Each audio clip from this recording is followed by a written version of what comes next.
Assalamualaikum warahmatullahi wabarakatuh. Perkenalkan, nama saya Ahmad Saiful Anwar, NIM 1913100004151.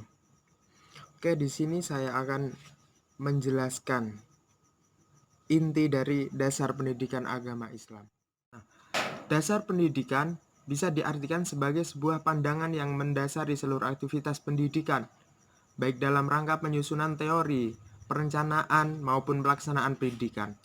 Adapun dasar-dasar pendidikan agama Islam adalah yang pertama Al-Quran, yang kedua Sunnah, yang ketiga adalah yang namanya Ra'yu. Jadi apa sih dan kenapa dasar-dasar itu adalah Al-Quran, Sunnah, dan Ra'yu? Jadi yang pertama adalah Al-Quran. Kenapa harus Al-Quran?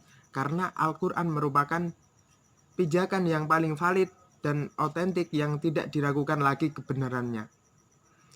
Dan Al-Quran merupakan sumber hukum dan pengetahuan yang paling lengkap, mencakup keseluruhan hidup manusia, baik hidup di dunia maupun di akhirat.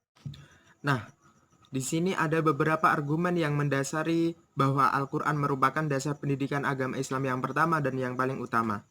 Yang pertama, Al-Quran memberi ruang kepada akal manusia walaupun harus melalui penelitian yang serius. Itu yang pertama. Yang kedua, Al-Quran merupakan kitab yang paling ilmiah di antara kitab-kitab suci yang lain. Yang ketiga, Al-Quran tidak menentang fitrah manusia. Yang keempat, Al-Quran menggunakan metode yang tepat untuk tujuan pendidikan seperti metode cerita atau janji dan ancaman. Yang kelima, Al-Quran selalu memelihara kebutuhan-kebutuhan sosial manusia. Nah, jadi kenapa Al-Quran sangat penting, sangat utama sebagai dasar pendidikan agama Islam? Karena Al-Quran sudah sangat lengkap semuanya, mulai dari isinya ataupun metode yang dapat kita ambil dari isi Al-Quran tersebut. Nah, yang kedua ada yang namanya sunnah. Kenapa sunnah menjadi dasar pendidikan agama Islam? Karena sunnah sendiri adalah rekam jejak segala tingkah laku Rasulullah SAW yang patut diikuti oleh setiap muslim. Semua tingkah laku Rasul yang notabene adalah wahyu merupakan proses pendidikan dan pengajaran bagi para sahabat ketika itu. Oleh Rasulullah SAW kemudian dijadikan dasar untuk mengembangkan pendidikan agama Islam.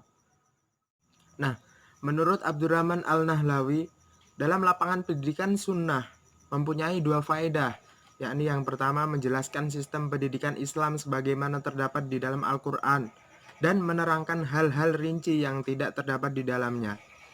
Yang kedua, menggariskan metode-metode pendidikan yang dapat dipraktekkan langsung. Jadi antara sunnah dan Al-Quran itu saling berkaitan. Yang ketiga ada yang namanya ro'yu atau yang namanya akal. Jadi Haji Muhammad Arifin mengemukakan bahwa selain Al-Quran dan hadis sebagai sumber utama dalam pendidikan agama Islam, maka pendapat dan pemikiran ro'yu adalah sumber sekunder yang representatif. Sebagai lembaga sosial akan turut mengalami perubahan sesuai dengan perubahan yang terjadi di masyarakat. Perkembangan dan perubahan dalam dunia pendidikan tentunya memerlukan respon dari umat Islam agar pendidikan Islam tidak tergerus oleh waktu. Diperlukan pemikiran atau ro'yu sebagai respon atas tantangan modernisasi dunia pendidikan. Tujuannya tidak lain adalah untuk dinamisasi, inovasi dan modernisasi pendidikan agar diperoleh masa depan pendidikan Islam yang lebih berkualitas dan peka zaman tentunya. Jadi inti dari dasar semuanya mulai dari Al-Quran, Sunnah, dan Ro'yu. Jadi Al-Quran dan Sunnah itu saling berhubungan. Jadi ada Al-Quran, di dalamnya sudah ada beberapa metode dalam pengembangan ajaran agama Islam. Kalau Sunnah itu menjelaskan beberapa metode yang belum ada di Al-Quran. Kalau misalkan Sunnah itu diambil dari beberapa metode dari. Artinya sunnah di sini adalah sebagai pelengkap, yaitu dengan menjelaskan beberapa yang belum ada di dalam Al-Quran.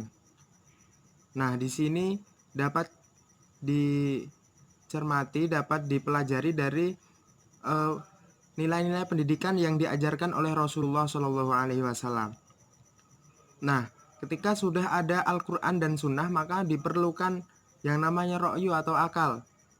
Karena ketika kita lihat di Al-Quran dan Sunnah, maka kita harus juga yang namanya menggunakan akal, berpikir. Maksudnya apa? Untuk memahami di dalam Al-Quran dan Sunnah.